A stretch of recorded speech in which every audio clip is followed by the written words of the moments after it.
వీక్షకులందరికీ నమస్కారం.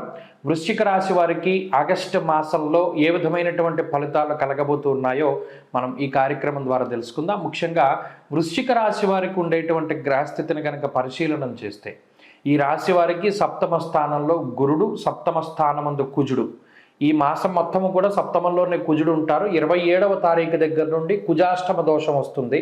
అయితే ఈ మాసం చివరిలో కాబట్టి ఆ విషయాన్ని పక్కన పెడితే చతుర్థ స్థానమందు వక్రించిన శనేశ్వరుడు, పంచమ స్థానమందు రాహువు, అలాగే ఈ మాసంలో భాగ్యమందు రవి, బుధుల యొక్క సంచారం 16వ తారీఖు వరకు. 16వ తారీఖు దాటాక దశమ కేంద్రమందు ఉన్నటువంటి రవి యొక్క సంచారం, లాభస్థానమందు శుక్రుడు కూడా కేతువుతో కలిపి ఉన్నారు. ఇది ఈ రాశి వారికి ఉన్నటువంటి గ్రహస్థితి. ప్రత్యేకించి ఇందులో యోగించేటువంటి గ్రహాలను కనుక మనం పరిశీలన చేస్తే లాభస్థానమందు ఉన్నటువంటి శుక్రుడు యోగదాయకమైనటువంటి గ్రహం, 16వ తారీఖు దాటాక రవి అనుకూలమైనటువంటి గ్రహం, వక్రించినటువంటి శనేశ్వరుడు యోగించే గ్రహం, అలాగే సప్తమ గురుడు యోగించేటువంటి గ్రహంగా చెప్పచ్చు. అంటే ఇక్కడ ప్రధానంగా యోగించే గ్రహాలు మనం చెప్పుకున్నట్టు పీడించే గ్రహాలు ఏమీ లేవు. ప్రత్యేకించి ఈ గ్రహం ఈ స్థానంలో పీడిస్తోంది అన్నది వృశ్చిక రాశి వారికి లేదు. ఉన్నటువంటి స్థితిగతులన్నీ మిశ్రమ ఫలదాతలే. పంచమంలో రాహు ప్రమాదకారి కాదు, అలాగే సప్తమ కుజుడు పీడించే స్థానాలు కాదవి. కాకపోతే అవి యోగించే స్థానాలు కూడా కాదు కాబట్టి మిశ్రమమైనటువంటి ఫలదాతలు అని మనం చెప్పవచ్చును. ఇలా ఈ మాసంలో ఏమవుతుంది, ఆగస్టు నెలలో వృశ్చిక రాశి వారికి కొంత సానుకూలమైనటువంటి పరిస్థితులు ఉన్నాయి. ప్రత్యేకించి లాభంలో శుక్రుడు యోగించడము, దశమంలో రవి యోగించడం వల్ల ఒక స్థిరమైనటువంటి జీవన విధానము, ఒక స్థిరమైనటువంటి వృత్తి ప్రవృత్తులు ఏర్పడడానికి అవకాశం ఉంటుంది. అంటే ఇప్పటివరకు ఉద్యోగం లేక, లేదా వ్యాపారం సరిగా లేక, లేదా ఏదైనా జీవనోపాధి సరిగా లేక రకరకాలైనటువంటి ఇబ్బందులను ఎదుర్కొంటూ ఉన్నటువంటి వృశ్చిక రాశి వారికి ఒక సవ్యమైనటువంటి జీవనోపాధి లభించడానికి అవకాశం ఉంటుంది. ప్రత్యేకించి అమ్మయ్య మనకు ఒక భరోసా ఉంది, మనకు ఒక ఉద్యోగం ఉంది, నెలకింత డబ్బు వస్తుంది, లేదా మనకు ఒక ఆదాయ మార్గం అనేటువంటిది ఏర్పడింది, దీని ద్వారా నెలకి మనకింత ఇన్కమ్ వస్తుంది అనేటువంటి ధోరణిలో ఒక భరోసా అనేటువంటిది ఉంటుంది. కాబట్టి ఆర్థికంగా వృశ్చిక రాశి వారు ఒక మెట్టు పైకెక్కుతారే తప్పితే ఆర్థిక బాధలు అనేటువంటివి ఏమీ లేవు.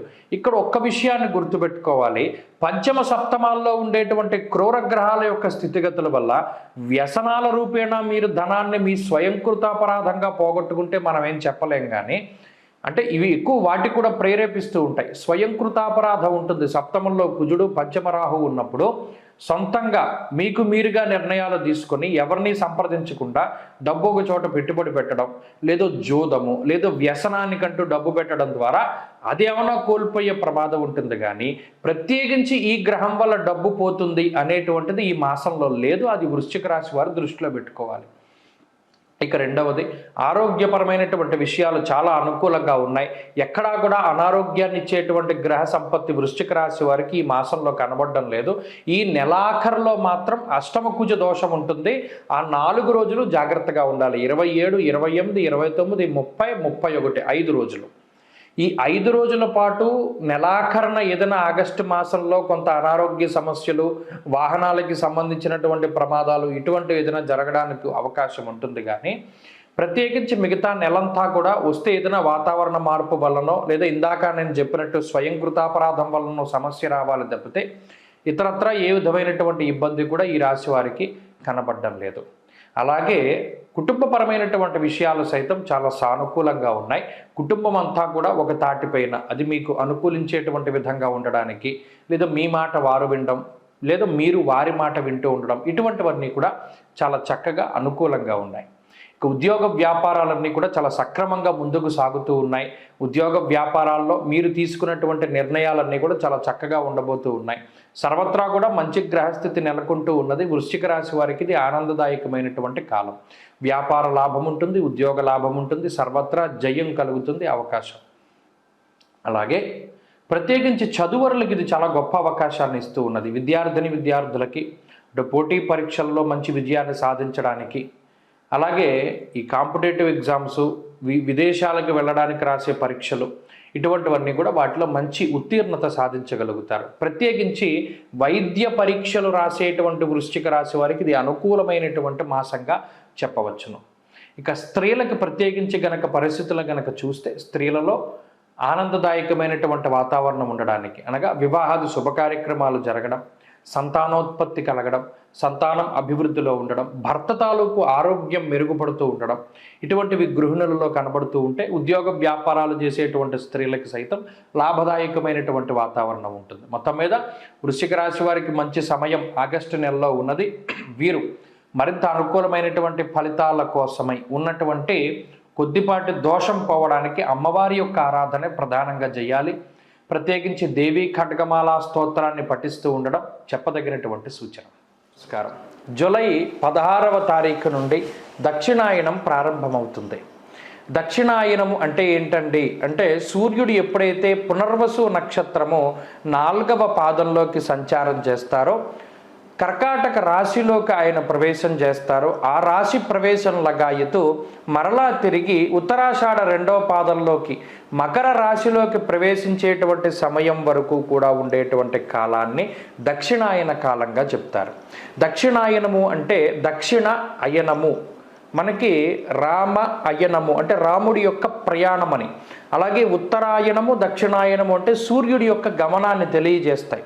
మీరు గమనిస్తే ఇప్పుడు సూర్యుడి యొక్క ఇప్పుడు ప్రతిరోజు సూర్యుడు ఉదయించేటువంటి దిక్కును కనుక చూస్తే, అంటే మీరు ఇంటి దగ్గర ఉండి చక్కగా మీరు తూర్పు సింహద్వారం అయితే తూర్పు సింహద్వారం, లేదా ఏ సింహద్వారం అయినా తూర్పు వైపు ఉండేటువంటి ద్వారం దగ్గర నిలబడండి. ప్రతిరోజు ఉదయం సూర్యుడు ఏ దిక్కున ఉదయిస్తున్నాడో మీరు పరిశీలన చేయండి. ఈ దక్షిణాయనం ప్రారంభమయ్యే దగ్గర నుండి పూర్తయ్యేంత వరకు గనక మీరు పరిశీలన చేస్తే, తూర్పు ఇలా మీ ఎదురుగుండా ఉన్నట్టయితే సూర్యుడి యొక్క ఉదయించేటువంటి స్థితి మారుతూ ఉంటుంది. అంటే ఈ దక్షిణం వైపు ఆయన ప్రయాణం చేస్తాడు. భూమి యొక్క కదలిక ఆ మాదిరిగా ఉంటుంది. ఎప్పుడైతే మరలా ఉత్తరాయణం ప్రారంభమవుతుందో ఆయన మరలా ఉత్తరానికి వెళ్ళిపోతూ ఉంటాడు. ఈయన ఉత్సాహానికి కారకులు, ఆరోగ్యానికి కారకులు, అలాగే జీవితంలో మనం ఏది సాధించడానికైనా సరే రవిగ్రహం చాలా ముఖ్యం. గ్రహరాజు అయినటువంటి రవి ఆయన ప్రతికూలంగా ఉన్నప్పుడు ఆరోగ్యపరంగా కొన్ని చికాకుల్ని కలగజేస్తారు. అలాగే ఉత్సాహ భంగానికి కారణమవుతారు. అనగా ఎప్పుడైతే అనారోగ్య సమస్యలు వస్తాయో మనం అంత ఉత్సాహంగా ఉండలేం కదా, అలా ఉత్సాహానికి ఇబ్బంది వాటిల్లుతుంది. దానితో పాటుగా జీవితం అంతా కూడా కొంత ఇబ్బందికరంగా ముందుకు సాగుతుంది, అంత ఆశించినటువంటి స్థాయిలో ఉండదు అనేటువంటి విషయాన్ని మనం దృష్టిలో పెట్టుకోవాలి.